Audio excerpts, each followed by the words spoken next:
बुद्ध के हजारों शिष्य थे।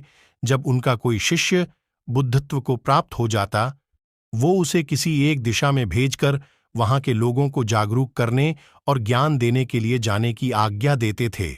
बुद्धा स्टोरीज, कभी हार नहीं मानोगे का एक शिष्य बुद्ध के संदिग्ध में 6 वर्षों से था। वो एक दिन महात्मा बुद्ध के पास आया और बुद्ध से कहा, हे बुद्ध, मुझे आपके पास है 6 साल हो गए। मेरे बाद कितने शिष्य आए, उन्हें आपने इस बीच किसी एक दिशा में ज्ञान देने के लिए भेजा, लेकिन मुझे अभी तक नहीं भेजा। क्या मुझे अभी तक बुद्धत्व प्राप्त नहीं हुआ? बुद्ध मुस्कुराए और बोले, यह तो तुम्हें खुद बुद्ध मुस्कुराए और बोले, यह तो तुम्हें खुद समझना होगा कि तुम्हें बुद्धत्व प्राप्त हुआ है या नहीं। शिष्य बोला, हे बुद्ध, आपने मुझे इन 6 सालों में जो भी उपदेश दिया, मुझे वो सब याद है। आपकी बताई एक एक बात मुझे याद है। आप मुझसे भी पूछ सकते हैं। मैं आपको हर उत्तर देने के लिए सक्षम हूं। आप मुझे एक मौका तो दे, ताकि मैं किसी भी दिशा में जाकर लोगों को आपके ज्ञान के बारे में भी बता सकूं। बुद्ध ने कहा, ज्ञान की बातों को याद रखने से कुछ नहीं होता, जब तक आप उसे अपने आचरण में ना लाओ। जब तक आप किसी भी चीज को अपने आचरण में नहीं लाओगे, तब तक आप दूसरों को नहीं कह सकते कि वो उसे अपने आचरण में लेकर आए। शिष्य ने कहा, जो भी हो, कृपया आप मुझे एक मौका दें। आप मुझ पर भरोसा रखें। सभी को अपने ज्ञान से प्रभावित कर सकता हूं। मैं लोगों को ऐसी बातें बता सकता हूं जिससे उनके जीवन में शांति आएगी और वो शांतिपूर्ण अपना जीवन जी सकेंगे। बुद्ध ने कहा, अभी तुम तैयार नहीं हो। जब तुम तैयार हो जाओगे, मैं तुम्हें खुद सही मार्ग पर जाने लिए कहूंगा। शिष्य ने कहा, क्यों बुद्ध? आपने मुझे इन 6 वर्षों में इतना भी ज्ञान नहीं दिया जिससे मैं लोगों को प्रभावित कर सकूं। बुद्ध ने कहा, ठीक है, तुम पूर्व दिशा की तरफ जाओ। वहां तुम्हें एक गांव मिलेगा। उससे तुम भिक्षा मांग कर लाओ और वहां के लोगों को अपने ज्ञान से मदद करना।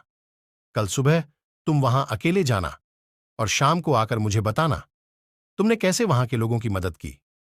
वह शिष्य ये सब सुनकर बेहद खुश हो गया और बुद्ध का आशीर्वाद लेकर चला गया। और वह रात भर ज्ञान समेटता रहा और मन ही मन सोच रहा था कि मैं कल ऐसे ज्ञान की छाप छोड़ूंगा कि वहां के लोगों के साथ बुद्ध भी मुझसे प्रभावित हो जाएंगे। सुबह उठकर वो महात्मा बुद्ध को प्रणाम करने गया। उन्हें प्रणाम कर वह पूर्व की तरफ निकल गया। शाम को जब वह वापस आया तो बुद्ध ने देखा कि उस शिष्य के माथे पर चोट लगी है और खून बह रहा है। बुद्ध ने उसे पट्टी की और पूछा, तुम्हें ये चोट कैसे लगी? शिष्य ने कहा कि बुद्धि वहां के लोग बेहद दुष्ट हैं। उन्हें जरा भी बुद्धि नहीं है। मैं उस गांव में भिक्षा लेने गया, पर किसी ने मुझे भिक्षा नहीं दी। सब मुझे गालियां दे रहे थे। एक व्यक्ति ने तो मुझे भी भिक्षा तो दी, लेकिन नीचे फेंक कर और कहा, इसे उठा लो। मैंने उन्हें काफी समझाया, लेकिन वह मेरी बात सुनने को तैयार ही नहीं थे। उल्टा उन्होंने मेरे साथ दूसरी जगह भेजे, जहां के लोगों में बुद्धि हो। इस तरह ना हो।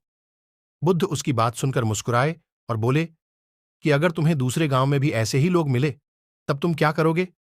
शिष्य ने कहा, हे बुद्ध, ऐसे लोगों को कोई ज्ञान नहीं दे सकता। वह लोग अज्ञानी हैं, उन्हें कौन समझाए? बुद्ध ने कहा, वह लोग अज्ञानी नहीं बल्कि ज्ञानी हैं। उनके पास बहुत बुद्धि है, परंतु उनके पास खुद का ज्ञान है। अब अगर तुम किसी दूसरे के ज्ञान को चोट पहुंचाओगे तो वह कुछ तो कहेंगे ही।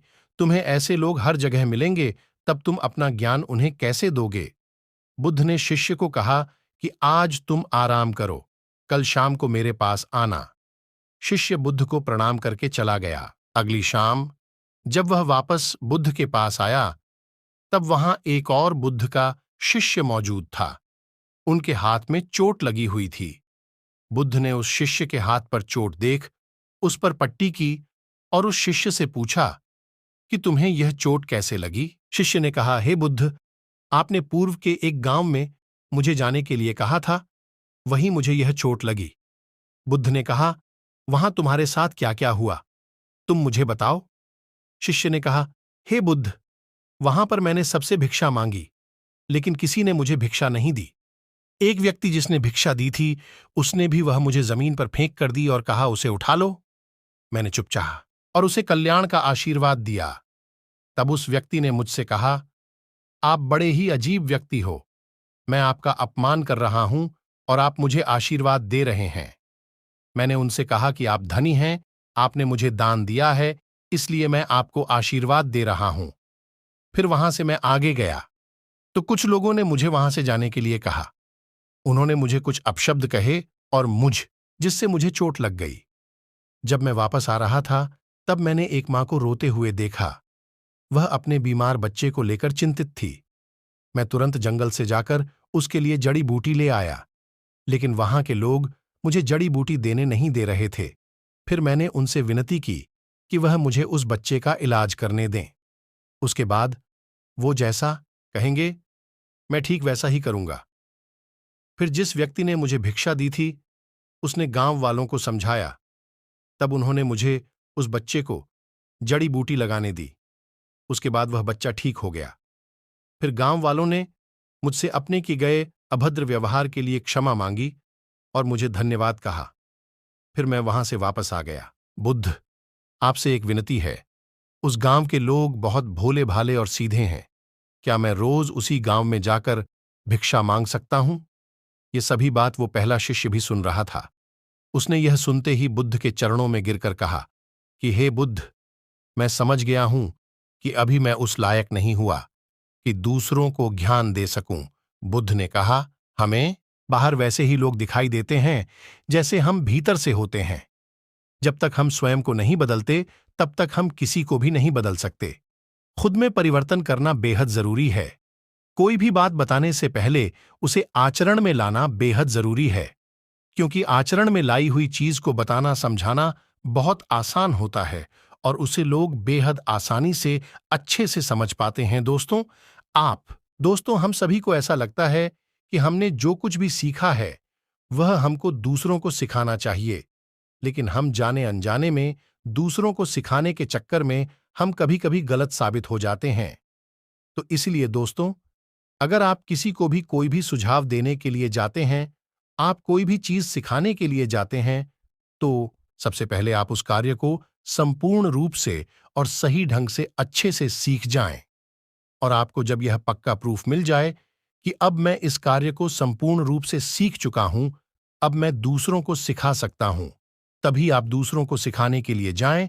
अन्यथा आपके साथ दुर्व्यवहार हो सकता है और आपको क्षति भी पहुंच सकती है।